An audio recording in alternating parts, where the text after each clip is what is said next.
मैं डॉक्टर मनीराम मीणा, सहायक आचार्य समाजशास्त्र, एसएमबी गवर्नमेंट पीजी कॉलेज नाथ द्वारा आप सभी छात्रों का हार्दिक स्वागत और अभिनंदन करता हूं एवं यूट्यूब पर देखने वाले सभी विद्वान साथियों का तहे दिल से हार्दिक स्वागत, अभिनंदन और प्रणाम करता हूं।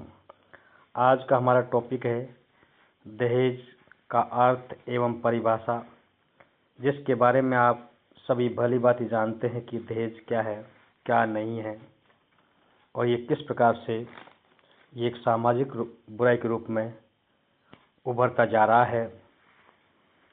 इसके बारे में अनेक विद्वानों के अनुसार इनका जो अर्थ और परिभाषा बताया है वो इस प्रकार से है।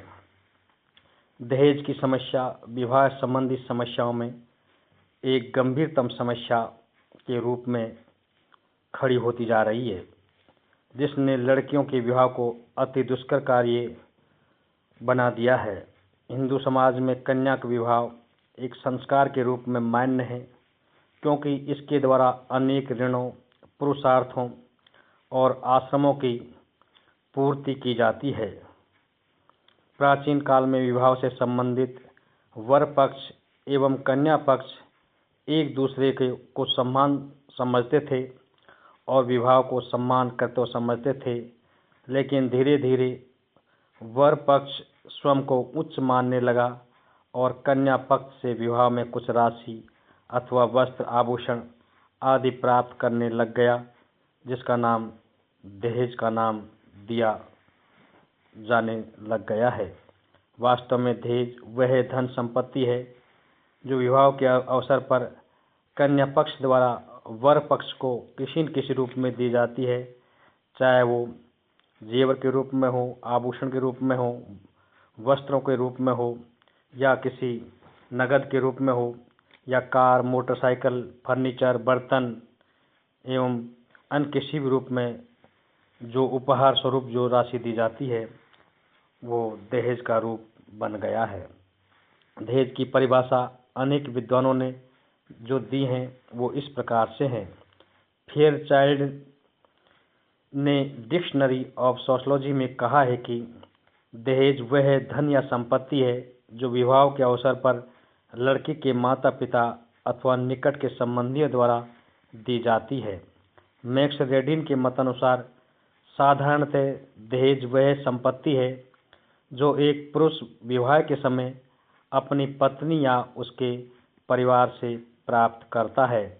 दहेज निरोधक अधिनियम 1961 के अनुसार दहेज का अर्थ कोई ऐसी संपत्ति अथवा मूल्यवान निधि है जिसे विवाह करने वाले दोनों पक्षों में से एक पक्ष को अथवा विवाह में भाग लेने वाले दोनों पक्षों में से किसी एक पक्ष के माता पिता अथवा अन्य किसी व्यक्ति से किसी दूसरे पक्ष अथवा उसके किसी व्यक्ति को विवाह के समय, विवाह के पहले या विवाह के पश्चात विवाह की आवश्यक शर्त के रूप में दी जाती है अथवा देना स्वीकार किया हो, उसे दहेज कहा जाता है।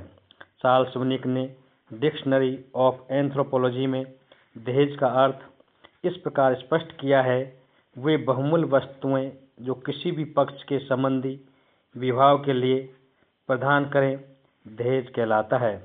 दहेज की उपरोक्त परिभाषाओं के आधार पर हम कह सकते हैं कि दहेज वह मूल्यवान या निधि है जो कन्या पक्ष के द्वारा या कन्या के माता पिता के द्वारा वर पक्ष के माता पिता को किसी न किसी रूप में, वस्त्रों के रूप में, आभूषण के रूप में, फर्नीचर के रूप में, नगद रूप में, टीवी, वीसीआर आदि अन्य सामग्री जो भी उपहार स्वरूप जो दिए जाते हैं वो दहेज कहलाता है।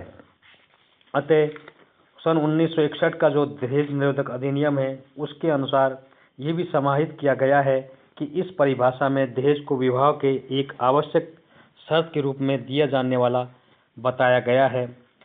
प्राय मध्यम वर्ग एवं उच्च वर्ग में दहेज कन्या पक्ष के द्वारा वर पक्ष को दिया जाता है, लेकिन हिंदू समाज में निम्न वर्ग की कुछ जातियों में दहेज वर पक्ष द्वारा कन्या पक्ष को भी दिया जाता है।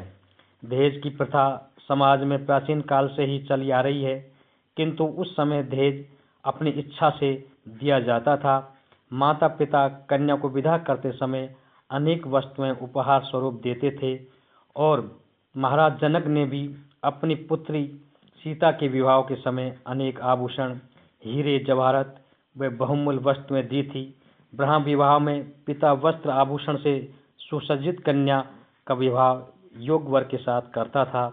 13वीं-14वीं शताब्दी से दहेज का प्रचलन राजपूत काल में प्रारंभ हुआ, जब अच्छे परिवारों ने अपनी सामाजिक प्रतिष्ठा के अनुकूल दहेज की मांग भी प्रारंभ कर दी थी। बाद में यह एक प्रथा सामान्य होती चली गई, जो आज की स्थिति में उच्च कुल, उच्च शिक्षा, उच्च व्यवसाय अथवा सरकारी नौकरी और धनाढ्य परिवार वाले वर को प्राप्त करने के लिए कन्या के माता पिता वर के माता पिता को अधिक से अधिक दहेज देते हैं। शिक्षा और सामाजिक जागरूकता के बढ़ने के साथ साथ दहेज का प्रचलन अत्यधिक उग्र रूप धारण कर रहा है। आज आवश्यकता इस बात की है कि ये जो दहेज एक सामाजिक बुराई के रूप में घर करता चला जा रहा है, इस प्रथा को समाप्त करने के लिए जन चेतना जागृत की जाए, अन्यथा वह निर्धन माता पिताओं को दीमक के समान खोखला कर देगा और कर रहा है।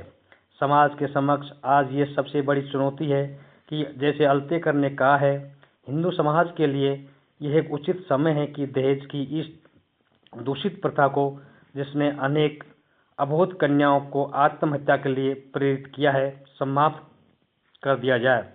अल्तेकर का यह कथन पूर्ण सत्य है, क्योंकि वास्तव में संपूर्ण नारी जाति इस समस्या से त्रस्त है। अनेक कन्याओं के लिए यह एक जानलेवा रोग है। अतः दहेज की जो समस्या है, इससे निपटने के लिए इसको बिल्कुल समाप्त कर देना अति आवश्यक है। अतः हम कह सकते हैं कि दहेज के कारण आज हम आए दिन अखबारों में पढ़ते हैं कि दहेज के कारण एक नवविवाहिता को उसके सास, ससुर, दौरानी, जेठानी एवं ननद ने घर से बाहर निकाल दिया या उसको जलाकर मार दिया। ऐसी घटनाएं हम आए दिन अखबारों में पढ़ते हैं। अतः इस एक ऐसी सामाजिक बुराई के रूप में पनपती जा रही या बढ़ती जा रही इस दहेज प्रथा को समाप्त करना अति आवश्यक है। हम आपको अगले व्याख्यान में दहेज प्रथा के कारणों के बारे में विस्तार पूर्वक जानकारी देंगे। धन्यवाद। थैंक्स।